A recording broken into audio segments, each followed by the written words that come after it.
খুলনার ডুমুরিয়ায় ভূমি সেবা ২০২৬ উদ্বোধন হয়েছে।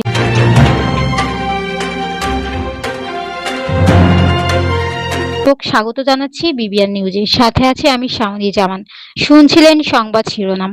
ভ্রাম্যমাণ প্রতিনিধি আরিফ বিল্লাহর পাঠানো তথ্যচিত্রে বিস্তারিত দেখুন। আপনাদের ফ্লোর দেবো, আপনারা কথা বলবেন, আমরা শুনবো, শুনে আমরা উত্তর দেওয়ার চেষ্টা করব। যদি কোনো কিছু সংশোধন করা যায় সেটা করব। আমি আমার বক্তব্য শেষ করার আগে আজকের এই মেলার শুভ উদ্বোধন ঘোষণা করলাম এবং আপনারা সবাই আমাদের সাথে। খুলনার ডুমুরিয়ায় ভূমি সেবা ২০২৬ উদ্বোধনী অনুষ্ঠান ও জনসচেতনতামূলক আলোচনা সভা অনুষ্ঠিত হয়েছে। বুধবার ১৯ মে ডুমুরিয়া উপজেলার ভূমি অফিসের আয়োজনে ভূমি মন্ত্রণালয়ের সহযোগিতায় ভূমি সেবা ২০২৬ উদ্বোধন অনুষ্ঠানে ডুমুরিয়া উপজেলার নির্বাহী অফিসার সবিতা সরকারের সভাপতিত্বে প্রধান অতিথি হিসেবে উপস্থিত ছিলেন খুলনা ৫ আসনের সংসদ সদস্য আলী আসগর লবি।